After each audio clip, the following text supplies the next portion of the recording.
नमस्कार, आप देख रहे हैं के न्यूज। मैं हूं आपके साथ सोनी चौहान। जनहित में आपका स्वागत है। और कोरोना वायरस का संक्रमण एक बार फिर से लोगों को डराने लगा है।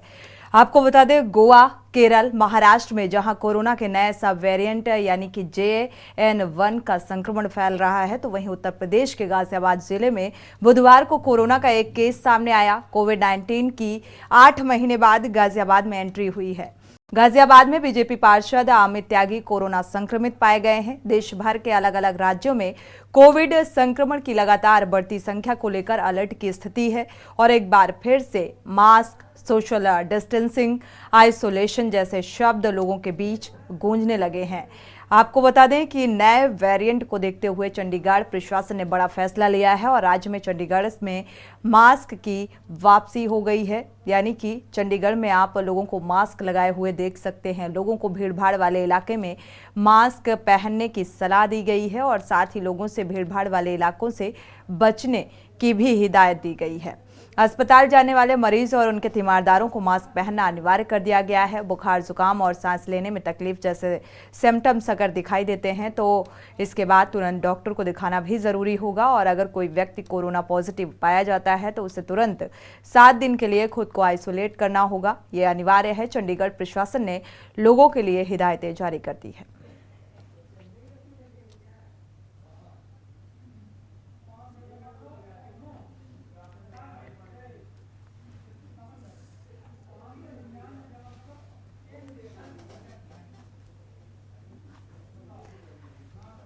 तो फिलहाल एक्शन प्लान कोरोना से लड़ने का गाजियाबाद में 8 महीने बाद कोविड-19 की वापसी हो रही है। इसको लेकर लोगों में अब कोरोना को लेकर एक बार फिर से सतर्क रहना होगा।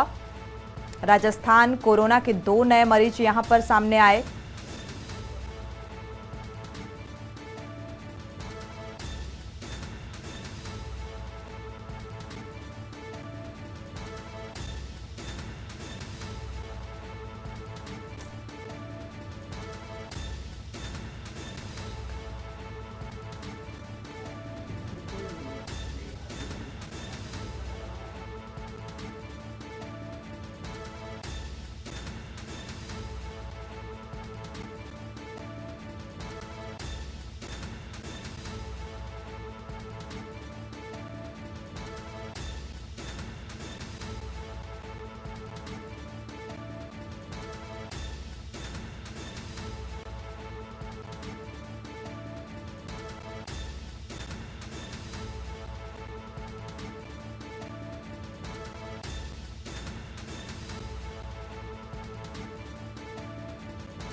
नए केस दिल्ली में भी देखने को मिले। राजस्थान में कोरोना के 2 नए मरीज पाए गए हैं और कोरोना से संक्रमित लोगों के मौत का भी मामला सामने आ रहा है, जहां पर 4 से 5 लोगों की कोरोना संक्रमण की वजह से मौत हो गई है। तो शुरुआती दौर है और ऐसे में अब केंद्र सरकार भी सतर्क है इस नए वेरिएंट को लेकर और राज्य सरकार ने भी एडवाइजरी जारी कर दी है। तो स्वास्थ्य महकमा पूरी तरीके से अलर्ट नजर आ रहा है।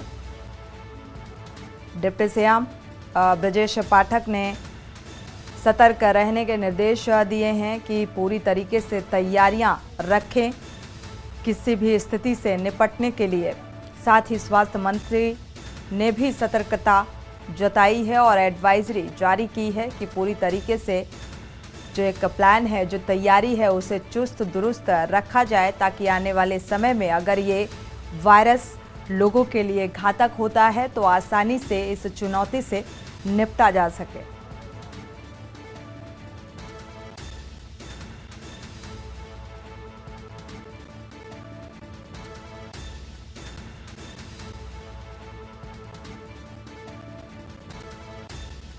की वापसी और जिस तरीके से मरीज सामने आ रहे हैं,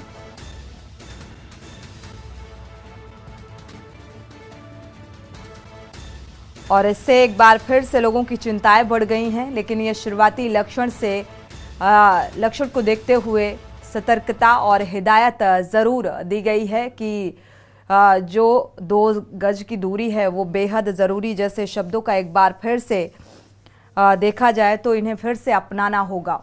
हमारे साथ इसी को लेकर आज जनहित में चर्चा करेंगे, दर्शकों की राय भी साझा करेंगे। दर्शक जुड़ सकते हैं और डॉक्टर्स का पैनल हमारे साथ मौजूद होगा। अपने सवाल डॉक्टर से पूछ सकते हैं अगर आपके जहन में कोई सवाल सामने आता है। प्रवेश शर्मा संवाददाता दिल्ली से जुड़े हुए हैं, साथ ही राजीव कक्कड़ चेस्ट स्पेशलिस्ट हमारे साथ जुड़े हुए हैं। डॉक्टर राजीव कक्कड़, और स्वागत है आपका इस चर्चा में शामिल होने के लिए। डॉक्टर अशांक एरन जी भी जुड़े हुए हैं, आपका भी बहुत बहुत स्वागत इस चर्चा में शामिल होने के लिए। शुरुआत कर लेते हैं प्रवेश से, क्योंकि दिल्ली की स्थिति को लेकर अगर बात की जाए तो यहाँ पर 1-2 मरीज सामने आ रहे हैं। प्रवेश, क्या कुछ व्यवस्थाएं फिलहाल स्वास्थ्य प्रबंधन की नजर आ रही हैं? बिल्कुल, देखिए मैं आपको बता दूं कि देश में दबे पांव से जो है कोरोना जो है एंट्री कर रहा है। कहीं ना कहीं जिस तरीके से आंकड़े सामने आ रहे हैं उसको देखकर तो यही लग रहा है कि कोरोना की दस्तक फिर से जो है भारत में दिखाई देने लगी है। मैं आपको बता दूं, कल इसी संदर्भ में मनसुख मांडविया केंद्रीय स्वास्थ्य मंत्री है, उन्होंने एक वर्चुअल बैठक भी की थी जिसमें उन्होंने सभी राज्यों के स्वास्थ्य अधिकारियों के साथ बैठक की थी। और उसमें विशेष तौर पर ये उन्होंने जो सूचना की थी या बात करें, अलर्ट जारी किया था कि सभी आंकड़ों पर नजर रखें, सभी राज्य अलर्ट रहे और अगर किसी भी तरीके से ये बढ़ता है तो उसको लेकर वो तैयार रहे।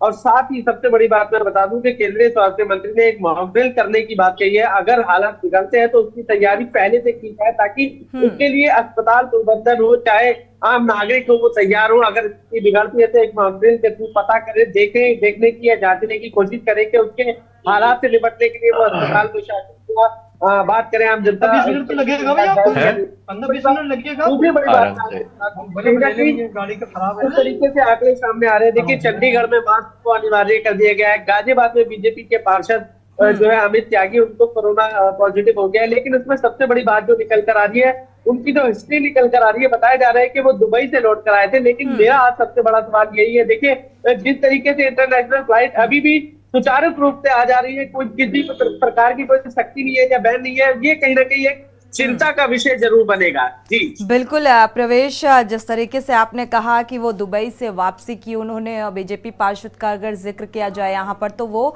कोरोना पॉजिटिव पाए गए हैं। लेकिन अहम सवाल यही है कि अब नए वेरिएंट ने दस्तक दे दी है इस वायरस ने, और इसको लेकर केंद्र स्तर पर या राज्य स्तर पर कितना सतर्कता देखने को मिलेगी आने वाले समय में। देखा जाए तो एयरपोर्ट में भी चौकसी बढ़ाई जानी चाहिए, जो असल मायने में देखने को मिल रही है कि नहीं, इसको जानेंगे। साथ ही हमारे साथ डॉक्टर अशांक एरन जी भी जुड़े हुए हैं, आपका रुख करेंगे। डॉक्टर अशांक एरन जी, अगर देखा जाए इस वायरस को लेकर हम पहले भी इस पर चर्चा कर चुके हैं और शुरुआती दौर को लेकर जैसा कि डॉक्टर्स का जो पैनल हमारे साथ मौजूद था, यही बात निकलकर सामने आ रही थी कि इतना डरने की ज़रूरत नहीं है, इतना पैनिक होने की ज़रूरत नहीं है। और देखते ही देखते आपने देखा कि केरल से अब मरीज भारत में भी देखने को मिले। जिस तरीके से चाहे दिल्ली की बात करें या और जगहों से, कई जगहों से, दिल्ली से सटे गाजियाबाद की बात करें तो कई ऐसे मरीज जो कोरोना पॉजिटिव पाए गए। जी बिल्कुल, ये थोड़ा सा ये आपके न्यूज़ चैनल में बिल्कुल सही एक बात उठ रही है कि जो इंटरनेशनल फ्लाइट्स हैं उनको हम वहाँ पे आने वाले कुछ लोगों को हमें क्वारंटाइन कर सकते हैं, उनकी हम टेस्ट करा सकते हैं। इसमें थोड़ा सा सरकार हर बार पीछे रही है। हालांकि ये वेरिएंट इतना ज़्यादा मतलब अभी इसके में पैनिक की जरूरत नहीं है, क्योंकि इसके बारे में बहुत सारी जानकारी अभी निकलना बाकी है। और जिन जगहों पे ये फैल रहा है उन जगहों पे भी इसने इतना ज्यादा तबाही नहीं मचाई है। लेकिन हाँ, फिर पुराने कुछ वेरिएंट्स जो कितने समय से शांति के बाद थोड़ा सा एक डिफरेंट इसका टाइप है, जो कि हो सकता है कि जिसमें एक पोटेंशियल है।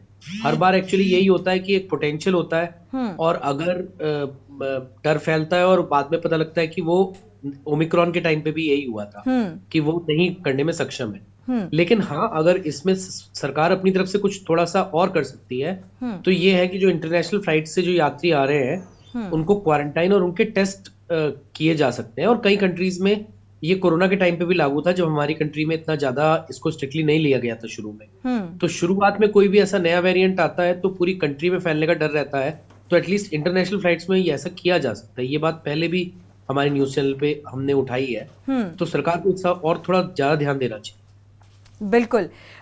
शशांक कैरन जी, ये बात सच है कि शुरुआती दौर में लापरवाही बरती जाती है। अब मॉक ड्रिल की बात कही जा रही है और सतर्कता बताई जा रही है कि सतर्कता बरतने की ज़रूरत है, लेकिन अभी शुरुआती दौर में ही अगर कड़ाई से अंकुश लगाया जाए, चाहे हम एयरपोर्ट का अगर बेसिकली यहाँ पर जिक्र करें, तो मुझे लगता है कि एयरपोर्ट में चौकसी और बढ़ा देनी चाहिए, ताकि जो बाहर से लोग एंटर करते हैं भारत में, तो ये इस तरीके के वायरस ईजिली मतलब एंट्री ना कर सकें। क्योंकि बाद में तो बहुत मुश्किल हो जाता है जब ये एक पर्टिकुलर आदमी है, वो एयरपोर्ट से निकल के जब अपने घर तक आता है, तो फिर तो वो पता नहीं कितने लोगों के कांटेक्ट में आ जाता है। उसके बाद तो उसको रिवर्स कांटेक्ट ट्रेसिंग के जरिए जो है इतने सारे लोगों को ट्रेस करना पड़ता है, और फिर जैसे कोरोना के टाइम पे हो रहा था, तो ये शुरुआत में जब इंटरनेशनल फ्लाइट्स में ही अगर हम इसकी सावधानी बरतें तो ये ज्यादा अच्छा है। बिल्कुल।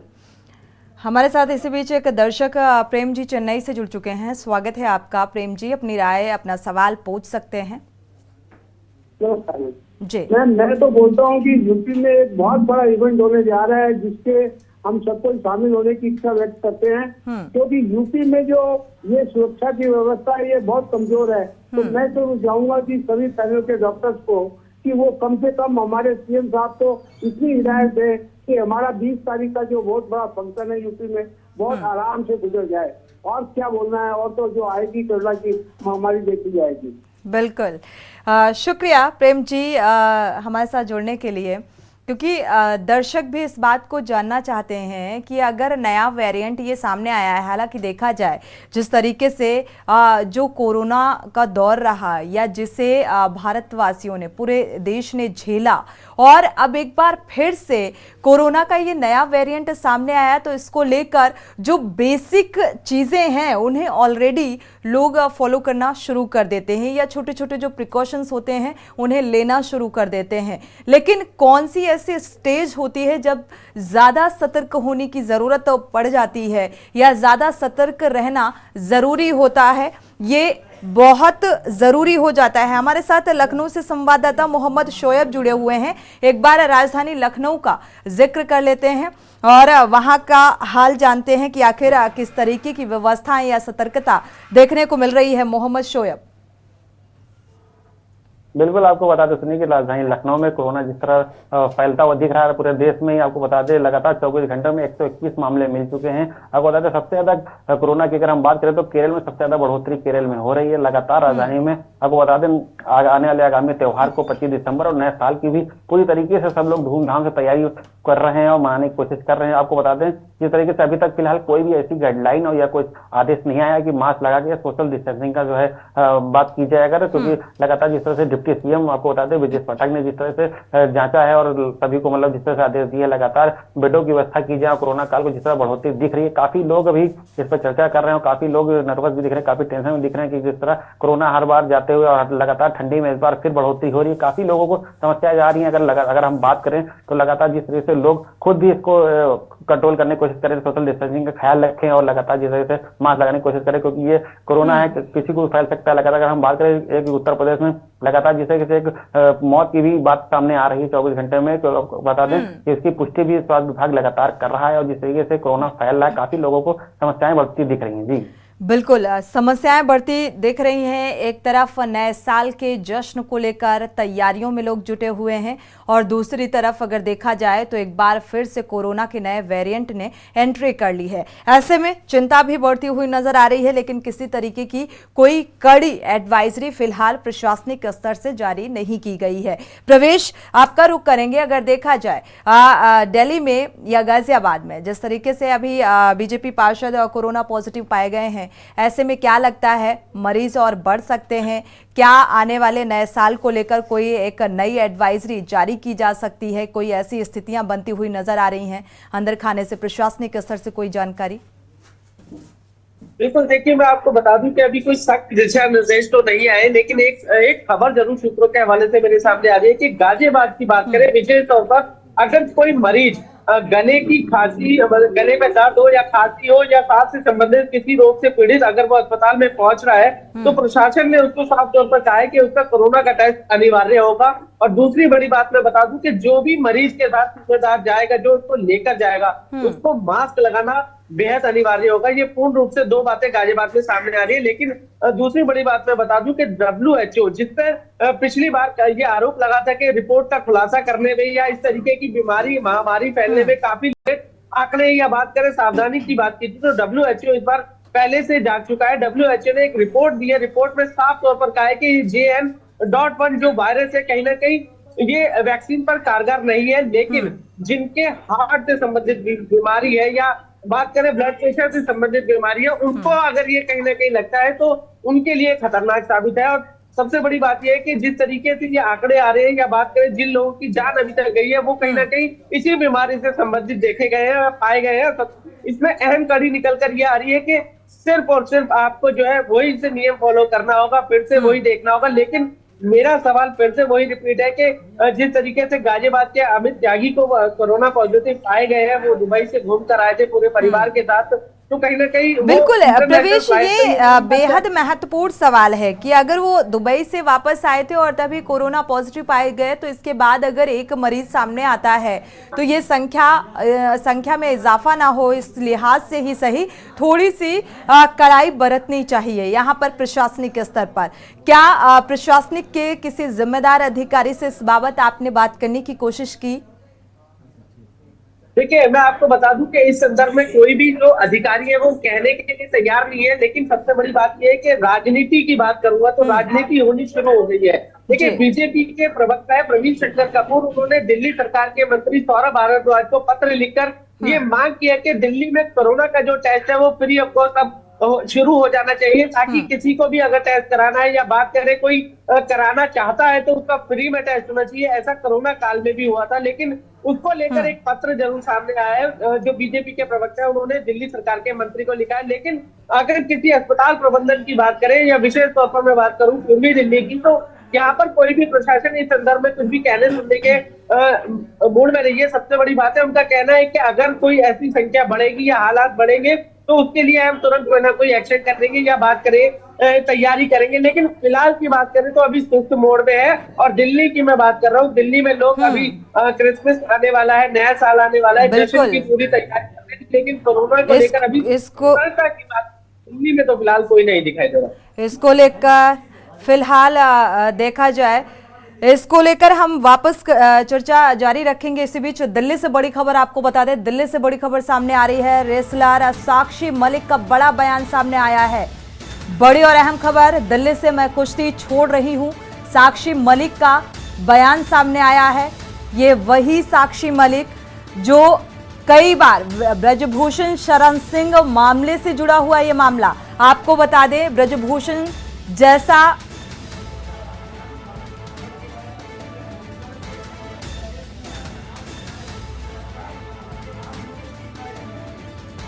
तो ब्रजभूषण शरण सिंह के करीबी संजय सिंह ने ये चुनाव जीता, यानी कि ये जिम्मेदारी, और इसी के बाद अब साक्षी मलिक ने इस्तीफा दिया है, उन्होंने छोड़ने का ऐलान कर दिया है।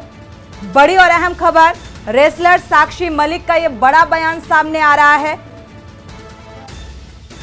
कि मैं कुश्ती छोड़ रही हूं,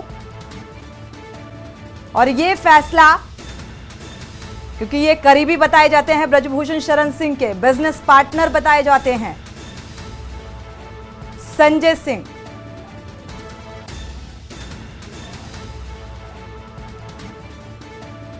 तो एक जैसी छवि और एक जैसा व्यक्तित्व, शायद इसीलिए साक्षी मलिक ने यह फैसला किया कि मैं कुश्ती छोड़ रही हूं, और यह बयान साक्षी मलिक का सामने आया।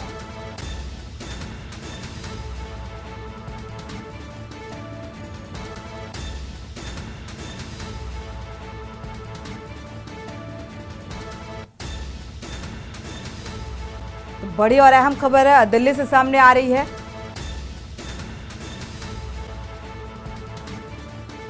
तो कुश्ती संघ के नए अध्यक्ष और ये चुनाव जीतने के बाद ये साक्षी मलिक का बयान सामने आ रहा है। ब्रजभूषण शरण सिंह के बेहद करीबी हैं चूंकि संजय सिंह।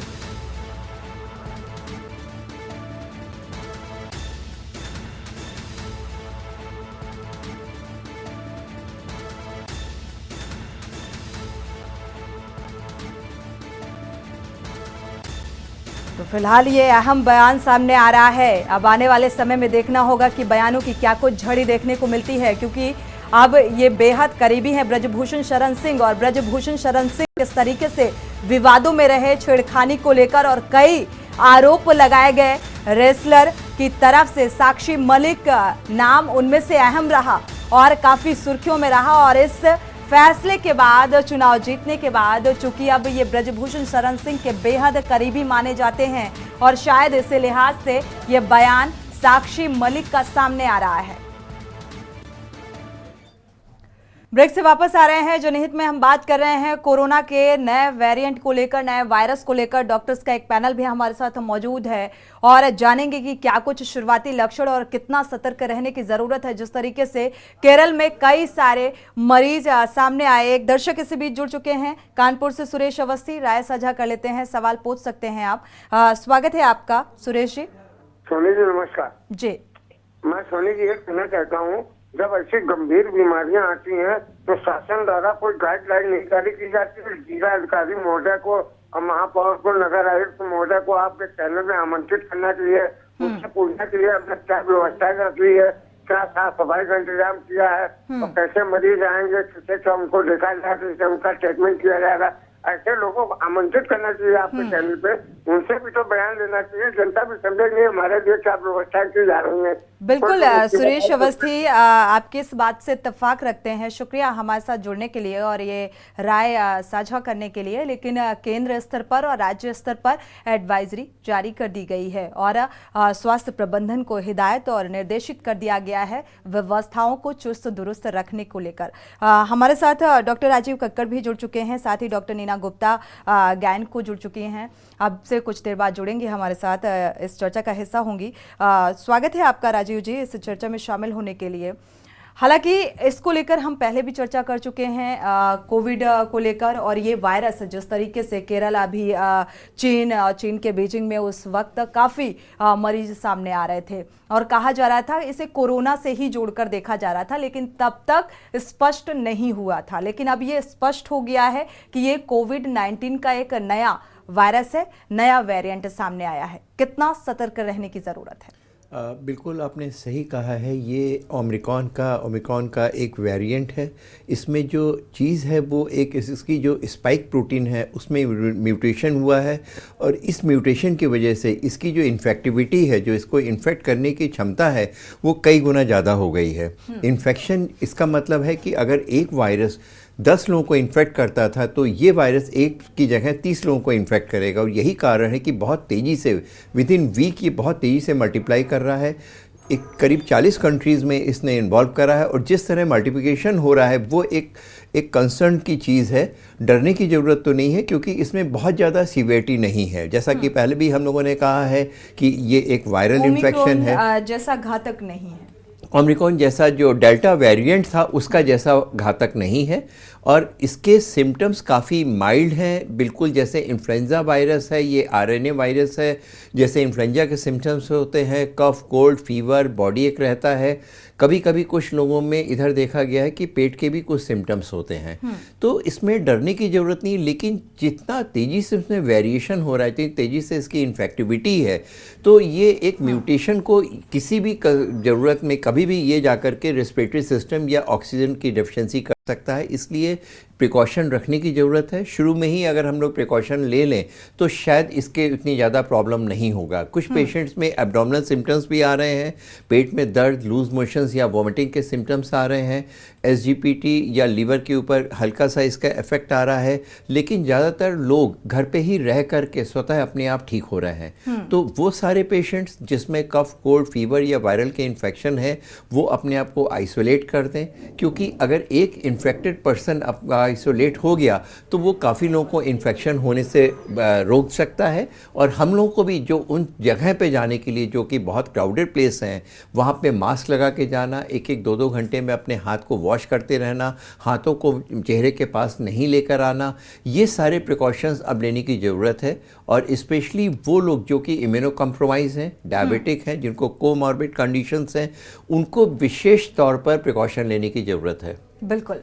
साथ ही आगे जानते हैं कि आखिर जो प्रेग्नेंट महिलाएं हैं उनको क्या कुछ खास ख्याल रखने की ज़रूरत है, उसको लेकर हमारे साथ डॉक्टर नीना गुप्ता भी जुड़ चुकी हैं, गायनकोलॉजिस्ट हैं। स्वागत है आपका इस चर्चा में शामिल होने के लिए।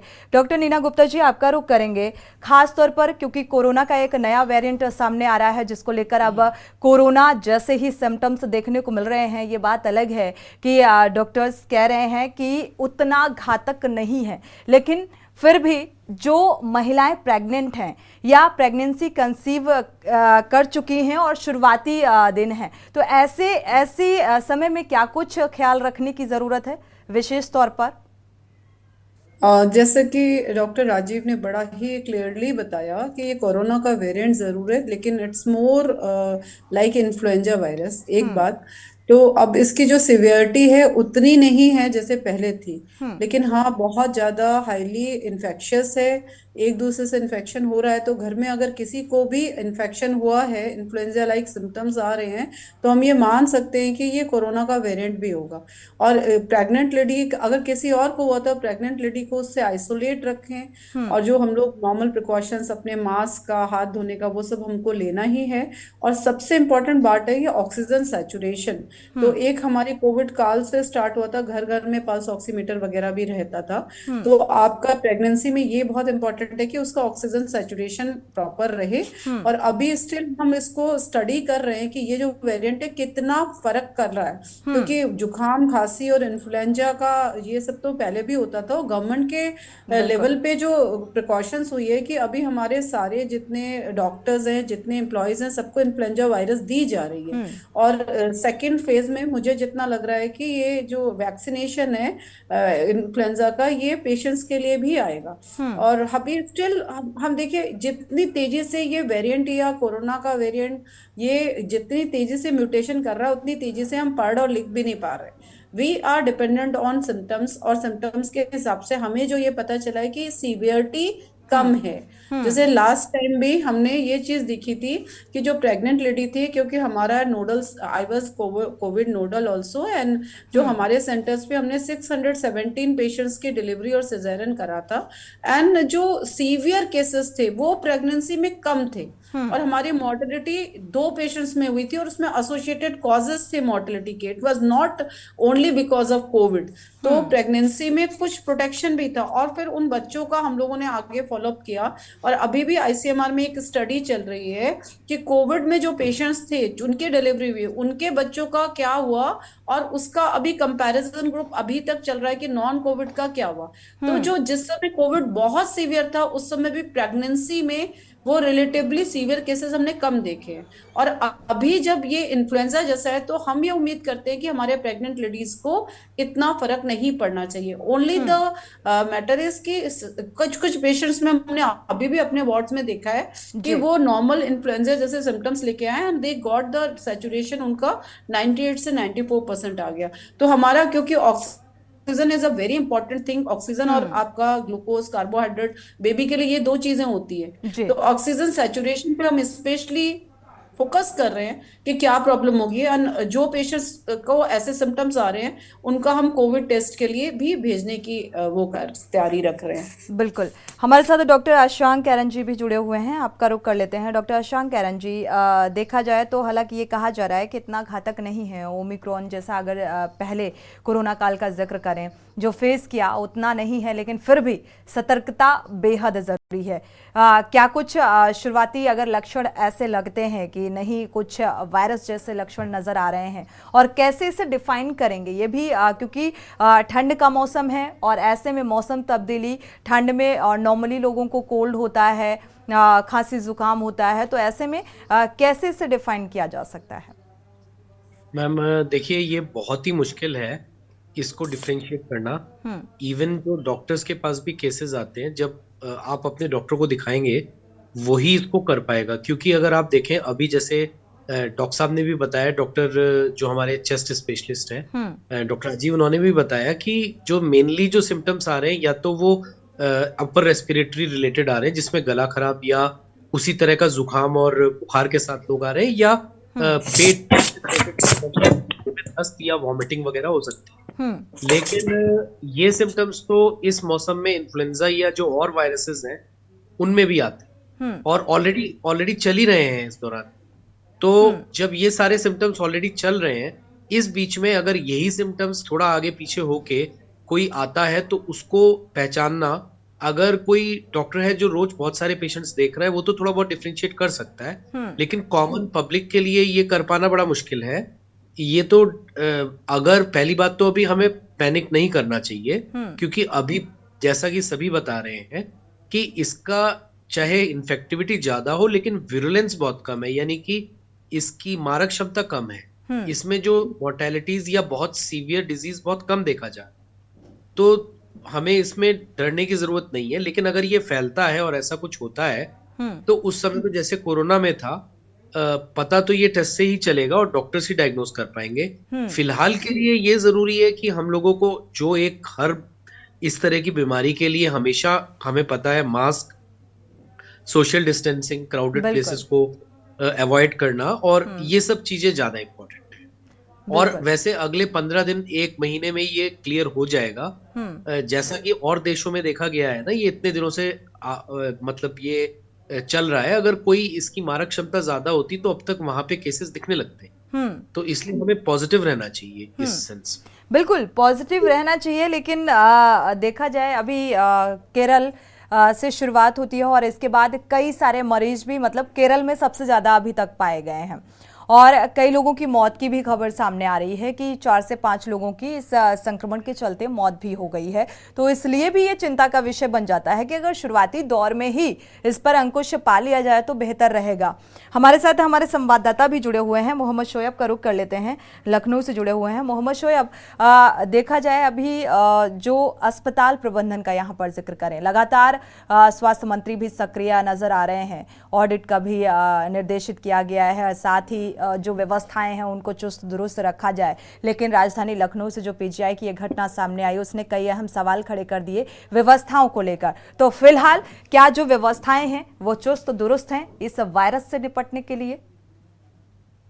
बिल्कुल सोनिया, आपको बता दें जिस तरीके से पीजीआई की घटना हुई थी उसके बाद में डिप्टी सीएम सख्त नजर आए थे। उसके बाद उन्होंने सभी को आदेश दिया था कि जिस तरीके से स्वास्थ्य विभाग काम कर रहा है सभी अस्पतालों को चेक किया जाए, उनमें जो भी कमियां हैं वो दूर की जाए। जिस तरीके से ये वायरस फैलता हुआ दिख रहा है, लगातार इस पर एक्शन लिया जा रहा है। और एक बैठक अभी आपको बता दें कि इस पर अगर हम गाइडलाइन करें नए साल को और 25 दिसंबर की जो तैयारियां हैं, जो जश्न मनाते हुए लोग नजर आ रहे हैं, जो तैयारियां कर रहे हैं, इस पर लखनऊ कमिश्नरेट ने एक आदेश तो दिया है कि पुलिस से अनुमति लेकर ही कुछ फंक्शन किया जाएगा या फिर जो है कोई प्रोग्राम किया जाएगा। उससे पहले 25 दिसंबर 1 तारीख इसका परमिशन लेकर ही प्रोग्राम किया जाएगा कि या तो कोई होटल हो या कोई टेंट लगा के कोई काम करो या तो किसी फंक्शन के, अगर वो फंक्शन है कहीं पे डीजे लगा होगा तो उसकी अनुमति लेना अनिवार्य हो गया है। आपको पता है राजधानी लखनऊ में। और उसके बाद अगर कोरोना के अस्पतालों की बात करें, लगातार इस पर एक्शन लिया जा रहा है। डिप्टी सीएम लगातार विजय पाठक इस पर कार्रवाई करते नजर आ रहे हैं कि अस्पतालों को सभी अस्पतालों को निर्देश दिया गया है कि सभी को चेक करें, चेक करने के बाद में जो भी उसमें कमियां पाई जाती है उन्हें दूर करें। और जिस तरह से कोरोना काल की लड़ने की अगर हम बात करें तो लगातार जनता है, जनता को खुद ही कहा गया है कि लगातार जनता को खुद ही मास्क लगा के और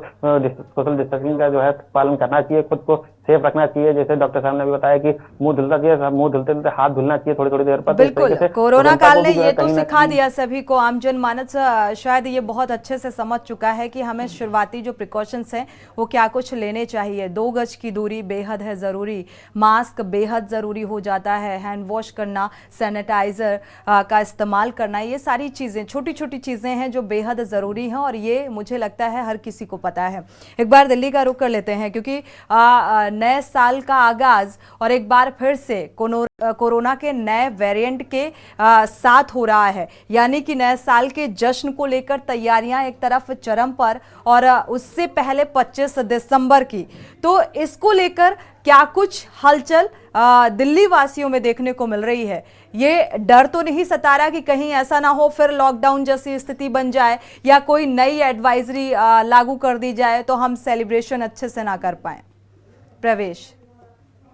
बिल्कुल, देखिए मैं आपको बता दूं कि दिल्ली वासियों की बात अगर आप करेंगे तो दिल्ली में किसी भी प्रकार की कोई भी पैनिक नहीं है, किसी प्रकार की कोई समस्या नहीं है। लोग अपने जश्न की पूरी तैयारियों में जुटे हुए हैं, कोई प्रशासन का अलर्ट नहीं है, किसी प्रकार का मैं कहूंगा कि कोई सख्ती का नियम नहीं है। लोग अपने जश्न में लगे हुए हैं। मैं आपको बता दूं कि 25 दिसंबर करीब है और उसके बाद नया साल है, तो दिल्ली वासी अपने पूरी तैयारियों में लगे हुए हैं। नए साल का जश्न जो है मैं आपको बता दूं अभी से शुरुआत हो चुकी है, बाजारों में रौनक दिखनी शुरू हो गई है। और विशेष तौर पर मैं बता रहा हूं कि अभी भी लोगों को जो कोरोना की जो बात चल रही है उसको लेकर मीडिया रिपोर्टों को सिर्फ देख रहे हैं, फिलहाल उसको वॉच कर रहे हैं, लेकिन उसको लेकर सतर्कता की जो बात करें या बात करें कि वो अपने आप को संभालने की कोशिश करें, भीड़ भाड़ से बचने की कोशिश करें। जबकि दिल्ली के कई बड़े डॉक्टर हैं जिन्होंने साफ तौर पर ये सलाह दी है कि अगर आप भीड़ भाड़ से बचेंगे तो वो आपके लिए सुरक्षित रहेगा। लेकिन दिल्ली की बात करें तो विशेष तौर पर दिल्ली में ऐसा अमूमन देखने को तो कुछ भी नहीं मिल रहा है। जी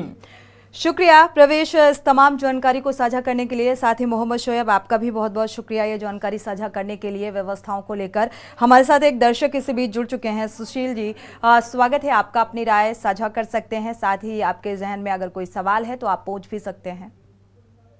मैं गिरीश शुक्ला बोल रहा हूँ। जी गिरीश जी माफ कीजिएगा जी। हाँ, मैं गिरीश शुक्ला बोल रहा हूँ। मैं ये कहना चाहता हूँ कि मैं प्रधानमंत्री जी का ध्यान आकर्षित करना चाहता हूँ कि जब देश भर में ये चीज फैल रही है तो प्राइमरी स्टेज पे ही हम मास्क को देश में अनिवार्य करें। सड़क पर निकलने के लिए मास्क अनिवार्य कर दिया जाना चाहिए।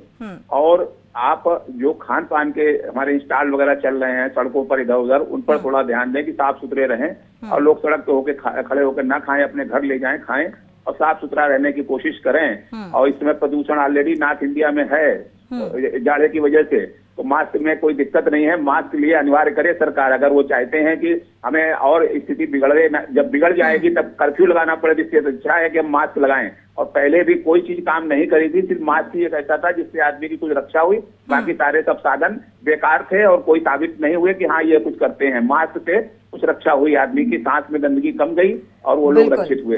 तो मास्क को अनिवार्य करे देश की सरकार। हर सड़कों पर, हर चौराहों पर आपको निकलना है तो मास्क से ही जाना है, ऐसे हम जाने नहीं देंगे। ये व्यवस्था अभी से क्यों नहीं कर देती है? बिल्कुल, कुल मिलाकर गिरीश जी आपके हिसाब से कड़ाई यानी कि अभी शुरुआती दौर में ही बढ़ती जानी चाहिए। शुक्रिया हमारे साथ जुड़ने के लिए और ये राय साझा करने के लिए। डॉक्टर राजीव जी आपका रुख करेंगे। अभी 25 दिसंबर का सेलिब्रेशन और नया वायरस, इसका डर, बेसिक चीजें सभी को पता है कि हमें क्या कुछ एहतियात बरतनी है, लेकिन इन जश्न को लेकर, इन सेलिब्रेशन के साथ साथ इस भीड़ भाड़ वाले इलाके में किस तरीके से अपने आप को प्रोटेक्ट रख सकें, इसको लेकर क्या कुछ आप कहेंगे?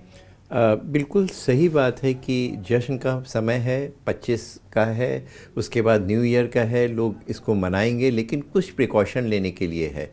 गवर्नमेंट के ऊपर हर चीज़ नहीं डाली जा सकती है। गवर्नमेंट आपके आकर के मास्क नहीं लगाएगी, इतना तो हम लोग सभी को मालूम है कि अपना प्रोटेक्शन कैसे करना है। अगर हम लोग कोई पार्टीज़ हो रही हैं, सेलिब्रेशन है, हम ये नहीं कह रहे कि आप सेलिब्रेट मत करिए, सेलिब्रेट करिए, ओपन में करिए, ओपन में जाइए जहाँ पे प्रॉपर वेंटिलेशन हो। अगर कोई भी कमरा बहुत कंजेस्टेड है, वहाँ एसी चल रहा है, टेम्परेचर रेगुलेशन के लिए सारे विंडोज़ बंद हैं, तो वहाँ पे इन्फेक्शन के ज़्यादा चांसेस हो जाते हैं। अगर किसी को कोमॉर्बिड कंडीशंस हैं, वो चीज़ें जो कि आपकी इम्यूनिटी कम करती हैं, जैसे डायबिटीज़ है, ब्लड प्रेशर है, हार्ट की दिक्कत है, कुछ ऐसी दवाइयाँ चल रही हैं जिससे आपकी इम्यूनिटी कम है, स्टेरॉइड्स के ऊपर हैं, कैंसर की मेडिसिन चल रही हैं, ये लोग ज़्यादा प्रोन होते हैं इन्फेक्शन के लिए। और जो बुज़ुर्ग हैं, जिनकी उम्र ज़्यादा है, छोटे बच्चे हैं, और स्पेशली जैसे डॉक्टर गुप्ता ने बताया कि प्रेग्नेंट वुमेन है, जिनको विशेष ध्यान रखने की ज़रूरत है, क्योंकि उसमें डबल ऑक्सीजन की ज़रूरत होती है, माँ को भी और छोटे बच्चों को भी ऑक्सीजन की ज़रूरत होती है। पेट का बढ़ना, लंग के ऊपर प्रेशर होना और ऑक्सीजन के रिक्वायरमेंट का बढ़ना होना, ये बात बिल्कुल सही है कि इसमें इन्फेक्टिविटी ज़्यादा है, ज़्यादा लोगों को इन्फेक्ट तो कर सकते हैं, लेकिन इतना ज़्यादा सीवियर नहीं है। लेकिन अगर हम लोग को प्रॉपर मॉनिटरिंग की ज़रूरत है। वो सारे पेशेंट अभी वहाँ पे साउथ में कोची में एक सर्वे करा गया, तो जिनको कफ कोल्ड था उसमें देखा गया कि जो उनके टेस्ट करे गए उसमें 30% ऐसे लोग थे जिसमें कोविड पॉजिटिव आया। सिम्टम्स वही थे, कफ कोल्ड फीवर, बॉडी एक था, लेकिन हमें प्रिकॉशन रखने की ज़रूरत है। अगर आपको कोई इसी तरह के कफ कोल्ड के सिम्टम्स हैं, बच्चों को है, उनको स्कूल में नहीं जाने के लिए परमिशन होनी चाहिए। आपको फ़्लाइट में या कंजेस्टेड एरिया में नहीं जाना है। अगर आपको लग रहा है बहुत ज़रूरी है तो मास्क लगा के जाएं। पार्टीज़ में जाएं, लेकिन अगर वहाँ पे स्मोकिंग हो रही है, वहाँ पे ऐसे पोल्यूटेंट्स हैं, उसको अवॉइड करने की ज़रूरत है। एटलीस्ट हम लोग पार्टी तो करें, कोई ज़रूरी नहीं है कि वहाँ पे स्मोक भी करें। आग जलेगी तो न्यू ईयर पे तो ओपन में जले, उसी कमरे में अगर आग भी जलेगी, स्मोक भी करेंगे, ड्रिंक्स भी लेंगे, लेट नाइट हम लोग जंक फूड भी खाएंगे, तो ये मान के चलिए आपको कोविड हो या ना हो, और भी बीमारियां हैं जो आपको हो सकती हैं। स्पेशली वो लोग जो कि एस्थमेटिक हैं, जिनको सांस की दिक्कत है, जिनको रिपीटेडली प्रॉब्लम होती है, पोल्यूशन बढ़ रहा है, टेम्परेचर फॉल करा हुआ है, ऐसे मौसम में COPD के पेशेंट बढ़ते जा रहे हैं, सांस के अटैक होते जा रहे हैं। ऐसे में आपकी लोकल इम्यूनिटी, यानी जो सांस की नलियां हैं, उसकी जो लोकल इम्यूनिटी है वो काफ़ी कम होती है। ऐसे में कोई भी वायरल इन्फेक्शन, स्पेशली कोविड का जो वेरिएंट है, अगर वो आपके इन्फेक्ट करता है तो इसमें कोई ज़रूरी नहीं है कि आपको लंग की या कोई रेस्पिरेटरी प्रॉब्लम नहीं होगी। निमोनिया आ रहे हैं, अभी भी आ रहे हैं, ICU में एडमिशन्स हो रहे हैं। कोविड नहीं है लेकिन और भी इन्फेक्शन होने के चांसेस हैं, तो अपना प्रिकॉशन रखने की ज़रूरत है। मास्क, डिस्टेंस, हाथ को धोना, मास्क को कैसे यूज़ करना है हम सभी को मालूम है। K90 कब लगाना है, कंजेस्टेड एरिया में स्पेशली जो हॉस्पिटल वर्कर हैं, जो पोल्यूटेंट्स के ऊपर है, जो सिपाही लोग हैं, जो कि ओपन में पोल्यूशन के एरिया में ज़्यादा ट्रैफिक के जो सिपाही लोग हैं, उन लोगों को स्पेशली प्रिकॉशन लेने की ज़रूरत है। तो प्रिकॉशन करें, एंजॉय करें, एंजॉय करने में कोई बुराई नहीं है, लेकिन अपने आप को, अपने फैमिली मेम्बर्स को प्रोटेक्ट करके रखें। बिल्कुल, ये प्रोटेक्शन, ये प्रिकॉशंस बेहद ज़रूरी हो जाता है जो डॉक्टर साहब ने बताए। और मुझे लगता है क्योंकि कोरोना, अगर कोरोना के दौर को फेस कर या ये कहा जाए वो लड़ाई लड़कर आप आगे निकल आए, और एक बार फिर से लग रहा है कि एक नया वेरिएंट सामने आ रहा है जो कोरोना का ही रूप है, लेकिन उतना इफेक्टिव नहीं है। बावजूद इसके बहुत सतर्क रहने की ज़रूरत है कि ताकि आप अपने आप को प्रोटेक्ट रख सकें। डॉक्टर नीना गुप्ता जी, आपका रुख करेंगे क्योंकि ये डॉक्टर्स के लिए भी एक चुनौतीपूर्ण रहा है कोरोना के दौर में, जिस ईमानदारी, जिस जिम्मेदारी से काम किया गया। हालांकि कई सारे सवाल भी खड़े हुए। फिलहाल कोरोना काल में क्या ऐसा कोई केस आया आपके सामने जो वाकई लगा कि नहीं ये बहुत चैलेंजिंग है, इसको लेकर कुछ एक्स्ट्रा प्रिकॉशंस लेने ही होंगे? देखिए, एक बात है जो मैं कहना चाहूंगी अपने विभाग के बारे में कि सारी इलेक्टिव सर्जरीज सब पोस्टपोन्ड हो गई, लेकिन जो बच्चा है वो डिलीवर हो गई। नॉर्मल डिलीवरी और सिजेरियन नहीं बंद हुए। एंड हमारा प्राउडली कहेंगे कि हमारा डिपार्टमेंट था पूरे देश में जहाँ भी गायनाकोलॉजिस्ट, ऑब्स्टेट्रिशियन थी, they were working, they were doing delivery, they were doing caesarean. तो हमारे लिए तो हर एक केस चैलेंजिंग था। और हमारी एक एक फैकल्टी, एक एक रेजिडेंट अंदर गया है। और हमने, जब आप अंदर जाते हो ICU में भी जितना काम करते हो उससे ज्यादा हम लोग को, क्योंकि ऑपरेट करना पड़ता था PPE किट पहन के, जिसमें फॉगिंग हो जाती थी आपके चश्मे के नीचे। तो each and every case was challenging for us. और सबसे अच्छी चीज ये थी कि हम उसमें कोशिश पूरी ये करते थे कि डोनिंग के बाद डॉफिंग के जो था एरिया था, उसमें हम ये रखते थे कि हमारा इन्फेक्शन सबसे कम हो। तो हम रिपीटेडली हर एक हफ्ते ट्रेनिंग करवाते रहते थे अपने सारे रेजिडेंट की, अपने कंसल्टेंट की। इवन जो छोटी छोटी चीजें होती हैं, गार्गलिंग, और आपका जिस भी चीज से हम बच सकते हैं, everything was provided in our Covid wing. कि हमारा हर एक जो डॉक्टर है, हर एक एम्प्लॉय जो है, सिस्टर हैं, जो वार्ड बॉय अंदर जा रहे हैं, सब प्रोटेक्टेड रहे। तो इनफैक्ट वो पूरा एरा बहुत ज्यादा हमारे लिए चैलेंजिंग था। And every patient was challenge for us, क्योंकि ऑब्स्टेटिक्स कभी नहीं बंद होती है, चाहे कोरोना आए चाहे कुछ भी आए। वो बच्चा हमें निकालना ही है, वो बच्चा हमें डिलीवर करना ही है।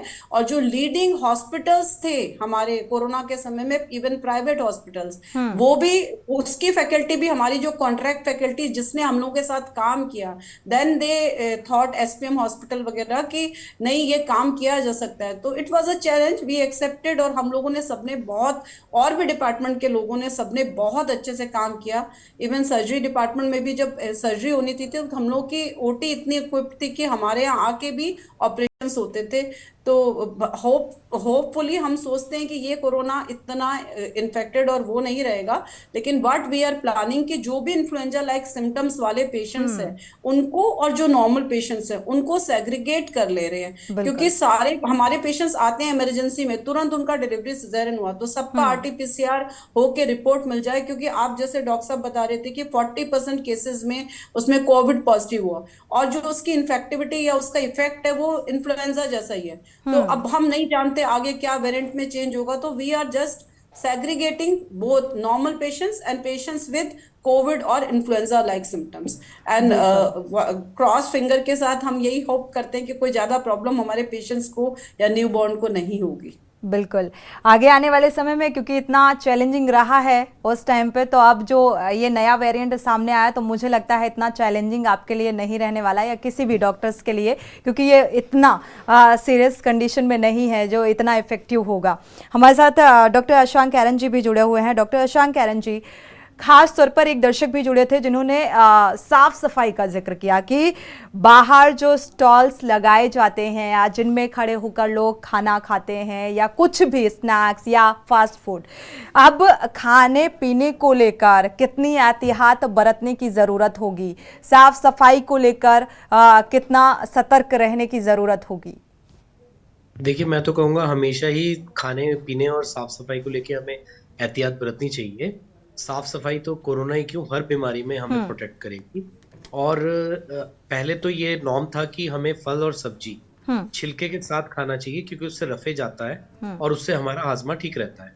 तो मगर अब विद टाइम जैसे जैसे पेस्टिसाइड्स की समस्या फलों और सब्जियों में बढ़ रही है, तो अब ये एडवाइस किया जाता है कि आप जो बाहरी लेयर है फ्रूट्स और वेजिटेबल्स की, उनको पील ऑफ करके आप खाएं। एक बहुत पुराना तरीका है, सोडियम हाइपोक्लोराइट में हमें फल और सब्जी बनाने से पहले उसको डुबाना चाहिए कुछ टाइम। ये तो कोरोना आने से बहुत पहले से ये चीज तो हमें स्कूलों में भी पढ़ाई जाती थी। तो वो अगर स्टार्ट हो जाए, नहीं तो एटलीस्ट हम फलों और सब्जियों को अच्छी तरह वॉश करके फिर उनको हम यूज करें। पका हुआ खाना घर का तो खैर कोई बात नहीं, लेकिन जब हम बाहर जाते हैं तो बाहर का अगर हम एक नॉर्म समझ लें कि हम कोई भी चीज गर्म लें, गर्मी में अगर एक पर्टिकुलर चीज कोई बॉयल हुई है, कोई फ्राई हुई है, तो वो गर्म चीज में सारे बैक्टीरिया वायरसेस लगभग 99% मर जाते हैं एक पर्टिकुलर टेम्परेचर के ऊपर, जहाँ पे कि जितना कि वो उसके कुकिंग में यूज होता है। तो अगर वो हम चीज गरम खा रहे हैं तो बहुत कम चांसेस हैं कि हम फूड बॉर्न डिजीजेस से कॉन्ट्रैक्ट करेंगे। तो एक नॉर्म हम बना ले, अगर हम बाहर खाते हैं तो ठंडी चीजें अवॉइड करें, गर्म चीजें गर्म जिस समय वो गर्म है उसको खाने में कोई बुराई नहीं। तो मौसम के हिसाब से जैसे अब जो चीजें हैं, ये हेपेटाइटिस वगैरह भी तभी होता है जब हम ठंडी चीजें, गन्ने का रस, इस टाइप की खराब मतलब कोई ऐसी चीज है जो बासी पड़ी है या कोई साफ बर्तन में यूज नहीं हुई है। जबकि अगर कोई गर्म, थोड़ी तेज गर्म चीज हम खाएंगे तो अगर बर्तन भी गंदा होगा तो भी हम बच जाएंगे। बिल्कुल, ये बिल्कुल सही है। हालांकि ये सिर्फ कोरोना में ही नहीं कि कोरोना अगर आ गया या कोई नया वायरस इस तरीके का एंट्री किया तो हम सतर्क हो जाएं। हालांकि ये सतर्कता हमेशा ही ज़रूरी होती है एक स्वस्थ रखने के लिए अपने आप को। हमारे साथ डॉक्टर राजीव कक्कड़ जी भी लगातार जुड़े हुए हैं। राजीव जी, इम्यूनिटी को लेकर लोग बेहद सतर्क हो जाते हैं जब नए वायरस का जिक्र होता है, और के न्यूज़ का मकसद ये बिल्कुल नहीं है कि पैनिक हो या इसको लेकर कोई दहशत का माहौल फैलाना हो। हालांकि इन सब बातों को नज़रअंदाज करके मकसद सिर्फ यही है कि लोगों को ज़्यादा से ज़्यादा अवेयर किया जा सके, ताकि लोग छोटे छोटे जो प्रिकॉशंस हैं उन्हें लेकर या अपनी इम्यूनिटी को कैसे स्ट्रॉन्ग कर सके, यही एक मकसद है।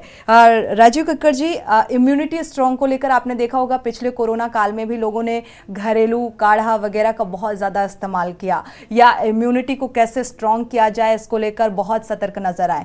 तो इस बार भी इम्यूनिटी से जुड़ा हुआ अगर कोई आपके जहन में है तो आप हमारे दर्शकों को ज़रूर बताइए कि कैसे इम्यूनिटी को अपने पूरे सिस्टम को स्ट्रॉन्ग कर सकते हैं। जी, इम्यूनिटी या प्रतिरोधक क्षमता, कोई भी इन्फेक्शन होता है वो इस बात पे डिपेंड करता है कि उस वायरस या बैक्टीरिया की कितनी मारने की क्षमता है, वेरिलेंस क्या है, और आपका रेजिस्टेंस यानी प्रतिरोधक क्षमता क्या है। प्रतिरोधक क्षमता बढ़ाने का सबसे उचित चीज़ ये है हमारा खान पान, हमारी एक्सरसाइज। कुछ पॉइंट्स हैं जो कि बहुत ज़रूरी है, कैसे हम सांस लेते हैं, कैसे हम सोते हैं, क्या खाते हैं और कितनी एक्सरसाइज करते हैं। अगर कुछ पॉइंट्स अगर हम लोग देख लें तो बहुत ज़रूरी है। दिन में 1 घंटा आपके अपने लिए होना चाहिए, जिसे हम मी टाइम कहते हैं। वो टाइम जो आपको खुश रखे, वो टाइम जो आपके अपने लिए होता है, जो आपकी हॉबीज़ होती हैं उनको करने के लिए। उसके साथ में 1 घंटा आपको एक्सरसाइज चाहिए। सवेरे उठते ही अगर आप थोड़ी देर एक्सरसाइज कर लें, थोड़ी देर जिम भी ना जाएं, अगर आप वॉक भी कर लें तो वो आपके लिए बेहतर होता है। कोई छोटा सा स्पोर्ट्स जो आउटडोर एक्टिविटी है वो आप करें, आप अपने साथ करें, अपने फैमिली मेम्बर्स के, और स्पेशली जो छोटे बच्चे हैं उनके साथ टाइम स्पेंड करके खेलें, जिससे उनको आउटडोर खेलने की आदत पड़ जाए। पहली चीज़ है जो फिजिकल एक्टिविटी, आपका सर्कुलेशन आपके लिए। दूसरी जो सबसे अहम चीज़ है वो आपकी नींद। सोने के लिए एडल्ट को 7 से 8 घंटे, बच्चों को 10 घंटे 12 घंटे उनकी एज के हिसाब से। रात का सोना आपके लिए एंटीबॉडीज़ प्रोड्यूस करता है, किलर सेल्स बनाता है, जो न केवल आपके इम्यूनिटी को करता है, जो इन्फेक्शंस होते हैं उनको मारता है, चाहे वो बैक्टीरियल इन्फेक्शन हो चाहे वायरल इन्फेक्शन हो। आपकी वेलबींग अच्छा रखता है, बॉडी को प्योरीफाई करता है, सारे दिन आपका मूड ठीक रखता है। तीसरी चीज़ जो बहुत अहम है वो सांस लेने का ढंग। अगर हम सांस प्रॉपर 1 मिनट में 4 और 6 बार लें, जब आप एंग्जाइटी पे होते हैं, दौड़ रहे होते हैं, तो आप मुंह से सांस लेते हैं, जल्दी जल्दी सांस लेते हैं, वो आपको स्ट्रेस में प्रोड्यूस करता है। 3 तरह की सांस होती है, जल, वायु, अग्नि। अगर आप वॉक भी कर रहे हैं या सांस ले रहे हैं तो अपने सांस को स्लो डाउन कर दें। योगा कहता है कि जितना कम आप सांस लेंगे, जितने कम धीरे धीरे सांस लेंगे, उतने ही ज़्यादा समय तक आप जिंदा रहेंगे। योग कहता है कि 4 से 6 बार 1 मिनट में सांस लीजिए। 3 बार या 4 बार आप सांस लेते हुए और 6 या 8 बार सांस निकालते हुए करें। नाक से सांस लें, ये आपके फेफड़े के नीचे तक जाएगी, जहाँ पर ब्लड है, जहाँ पे हीमोग्लोबिन से कंबाइन करता है। शॉर्ट एंड शैलो ब्रीदिंग करेंगे, छोटी छोटी जल्दी जल्दी सांस लेंगे तो केवल इतने पोर्शन में सांस जाएगी जहाँ पे ऑक्सीजन एक्सचेंज नहीं होता है, जो कि डेड स्पेस है। अगर आप नाक से सांस लेंगे तो एक नाइट्रिक ऑक्साइड होती है, ब्लड वेसल्स को डायलेट करती है। डायफ्राम यानी नीचे तक सांस जाएगी, जहाँ ब्लड है वहाँ पे हीमोग्लोबिन से कंबाइन करेगी, ज़्यादा समय जाकर टिश्यू में डिलीवर सिस्टम बेटर रहेगा। और आपका जो लोकल सिस्टम है, सिंपैथेटिक या पैरासिम्पैथेटिक, जो आपको एंग्जाइटी देता है, हार्ट कंट्रोल करता है, वो आपको पैरासिम्पैथेटिक सिस्टम एक्टिवेट होता है, यानी आपको शांत रखता है, एंग्जाइटी कम करता है, आपका स्टेमिना बढ़ाता है। तो सांस लेने का ढंग बहुत ज़रूरी है, इसलिए आप धीरे धीरे सांस लें। जब भी एंग्जाइटी हो, अगर आपको सांस भी फूल रही है, कोशिश करिए नाक से सांस लें, मुंह से सांस लेना बंद कर दें। अगर आपका बच्चा मुंह से सांस ले रहा है तो उसकी हैबिट डालिए कि वो नाक से सांस ले। सबसे इजी मेथड है, अगर इसको ख़त्म करना है तो छोटी से कागज़ की वो पेपर लेकर के जीभ में दबा करके उसके कहिए दौड़े या वॉक करे और पेपर को गिरने नहीं दे, तो ऑटोमेटिकली वो नाक से सांस लेगा। तो सांस लेना एंड सबसे इम्पॉर्टेंट चीज़ है। दूसरी चीज़ है डाइट, पौष्टिक चीज़ें खाएं, हरी भरी चीजें, चाहे फ्रेश डाइट लें, पूरी नींद और जिस तरीके से खान पान का एक विशेष ख्याल रखने की जरूरत है। आप सभी मेहमानों का इस चर्चा में शामिल होने के लिए बहुत बहुत शुक्रिया। और कहते हैं अच्छी नींद, एक्सरसाइज, जिस तरीके से डॉक्टर साहब ने बताया, अगर ये फॉलो करते हैं तो जाहिर सी बात है कोई भी वायरस जो है वो आप पर हावी नहीं होगा, बल्कि आप वायरस पर हावी होंगे। इसलिए बेहद अवेयरनेस के साथ इन सारी चीजों को करते रहिए, स्वस्थ रहिए, मस्त रहिए। इसी के साथ जनहित में फिलहाल बस इतना ही। आगे खबरों के लिए आप देखते रहिए के न्यूज़ इंडिया।